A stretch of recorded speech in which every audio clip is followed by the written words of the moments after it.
Hello viewers, TheMeInTeam here. Welcome to another Starcraft 2 match. I will be the red Protoss. My opponent will be pinkfloyddwc, the blue Zerg, and he is 6th in his diamond division. He has a rating in the 1100s or something, so he's fairly active, and as I screw up less, I start doing better on the ladder and start facing better opponents. But the reason I'm casting this one is even now I'm not 100% sure what was my opponent's mindset in this game and why the game transpired the way it did. So this will be a bit of an exploration for me as well as for you guys, perhaps, although maybe the better amongst you will know exactly what happened. Anyway, I'm speeding up the early game because nothing of interest happens beyond the introduction of my opponent, which doesn't take very long. And yeah, I'm just going to scout around here. Nothing special. And note that he hasn't taken his expansion yet, and I am going to check that out. So yeah, he's chasing me with quite a few drones, which surprised me, and that pretty much told me he was going to expand. Now, on this map, it's pretty difficult. This is Scrap Station. It's pretty difficult to do too much to the Zerg in the early goings, just because the rush distance is so long. And conversely, I think that's right. Anyway, they can pressure you back with a huge ramp, which means you have to be mindful of wing pressure. It's one of the few maps where I'll put my first buildings into the effort to wall off, because if you don't, you can get destroyed by run-bys. And my opponent is going to make a nuisance of himself with his drone, and that's quite impressive. Now, here he goes for the gas steal, and I'm like, okay, he's going for the gas steal. That's no biggie to me. I pretty much 4-gate all in anyway, and only use one gas when doing so. So I'm just going to keep making probes, yeah, but he's going to cancel this and scout around some more.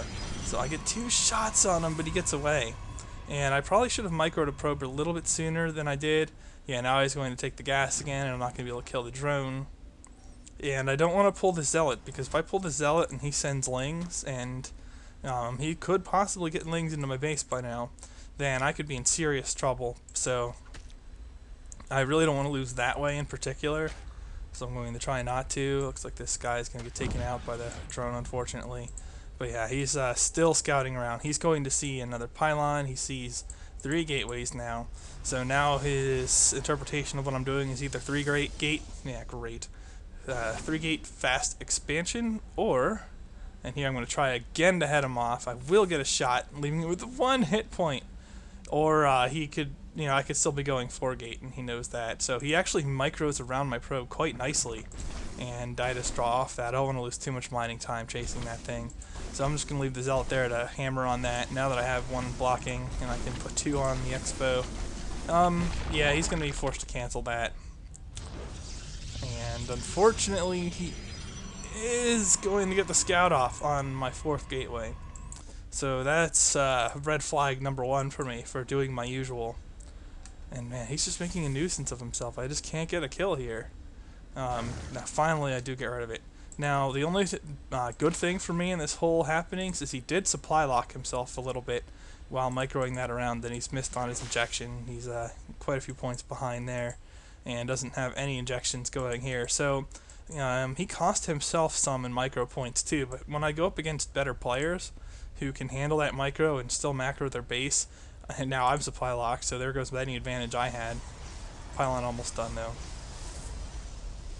But when I go up against better opponents, I'm going to have to micro and control my units better to deal with that drone. That was just not good. Not good at all. I am going Warp Gate, and my opponent's got some Lings. He is picking up a Baneling nest. I thought he would have defended himself better, honestly, seeing the 4-gate. He's actually droned up decently. Well, he still has fewer workers than I have. But based on his scouting information and the long rush distance, I was starting to feel a little nervous here. But I figured I'd still make a play at the attack, perhaps. Or would I? Or would I? No, actually. My feeling was, this guy's... I didn't know he was 6th in the diamond, but I knew I'd been on a winning streak lately, so I knew he'd be better. I'm not sure why I... oh, because I wanted to clip through. Like, what are you doing? Set up your expansion. But I didn't feel like I could take him out, and actually, I could have. All I needed to do is like warp in another round of zealots, and I could have easily rolled. He did not go roaches. He doesn't have his banelings set up. Yeah, he could get some banelings, but they're not as good as against zealots as they are against marines. I could probably have pushed through him, but he did go more units than a lot of Zerg goes, and it did make me nervous. So rather than hitting him, I decided to take an expansion, and I know this is something you guys have been waiting to see from me for a long time. But yeah, this is where it becomes cat and mouse. When they scout military aggression, 4-gate, whatever, and you expect them to defend it, and here I cancel my robotics facility and decided to go Twilight Council. This will have an interesting bearing later, but I wanted to stick with Gateway Tech. And I'll get in my reasoning for that eventually. Hopefully I'll remember to do that. But yeah, I should have let that robo facility finish and just built a Twilight Council. I need an observer anyway, so I probably should have let the robo facility finish, but whatever. Decent misplay on my part. But yeah, the Zerg just, he was making me nervous by scouting me that efficiently. I did not want to 4-gate when it was completely seen.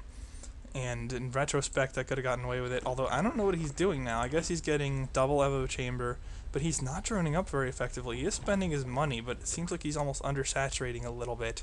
And I'm actually getting ahead of him in the Harvester counter as a result. I think the 4-gate did psych him out a little bit. He does have some lings here. In the future, I think it's prudent for me if I go 4-gate and then decide to back off and expand based on what I see from my opponent. And I'm pretty sure I saw the spine. Yeah, I did. So I knew he had some defensive investment. Did I see the other one? No, I didn't, but that's fine.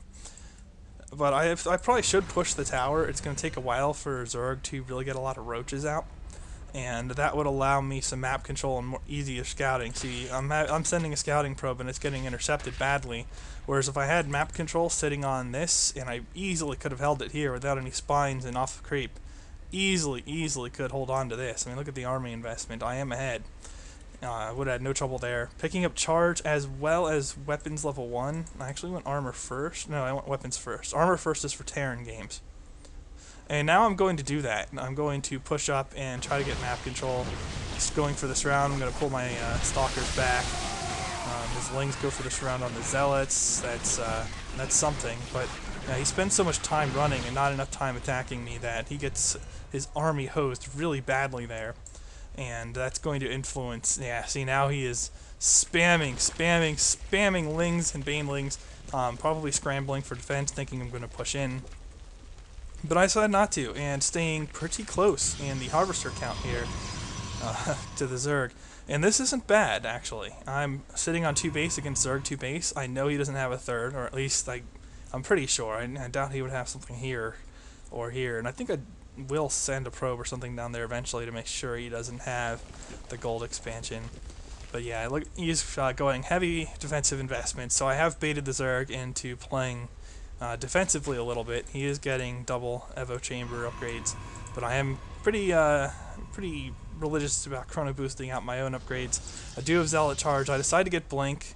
I don't have a lot of good scouting information on him, and really there's only a few things he could go where Blink wouldn't be useful, at least potentially. So there is that.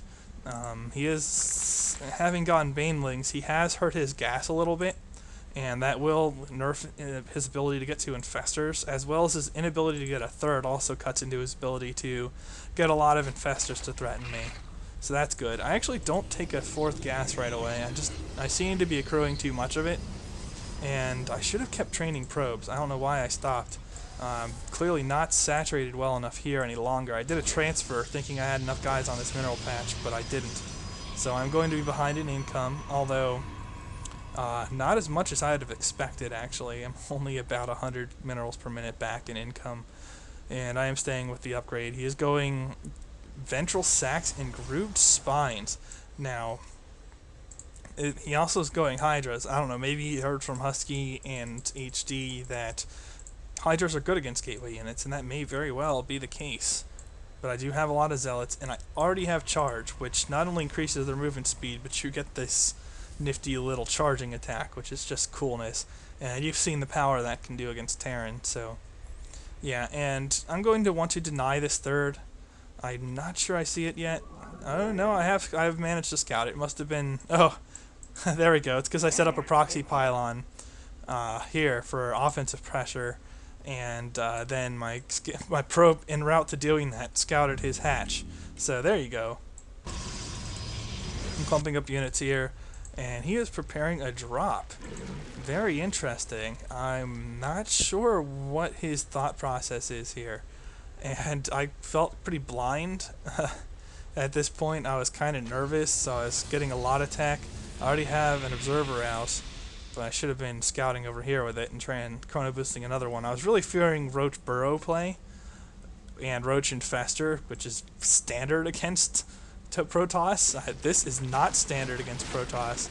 So he's going to drop me, and like, oh my god, I was like panicking for a second because this is just devastating in Starcraft 1 if you let it happen. And I get stuck in a choke. It's just all kinds of bad. Look at that nonsense. Terrible, terrible. But the one good thing is I do have Zealot Charge, and I do have armor upgrades too, and he does not have anything in terms of upgrades. So actually, this is rather bad for him, and maybe he should have even considered picking up and leaving, although I do have... hey, Titanium Gamer.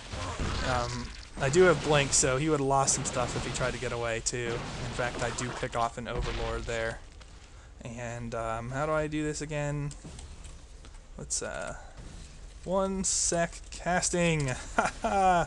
Titanium Gamer is part of TMFTP, also known as Too Much Free Time Productions. And so, I'm probably going to run some games with him. We might not record right away.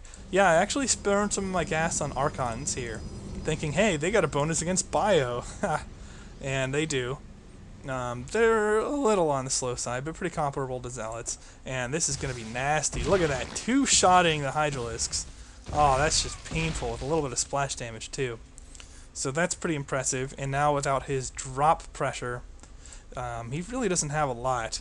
And I'm going to capitalize on that. Basically, his drop failed so hard that he's just screwed. I think he went a little too heavy on Banelings and not enough Roaches. I mean, considering how many Zealots I had and my investments into them, definitely he should have gone more Roach. Definitely. I'm even warping in here. I'm so cool. Roach would have helped him a lot. Yeah, the Archons and Stalkers get a bonus there, but it would have been fine. And now he's got the Spines, but they don't do bonus against Zealots, and the Zealots are just so strong with charge and attacks and armor that he is forced to GG out. So Hydra's not the best against charge blasts directly. You need something to cover those Hydralisks, or they just get pasted too quickly. They are so frail. So that will be a good game. A thumbs up if you like this video, and I will see you in the next one, viewers. TheMeInTeam signing off.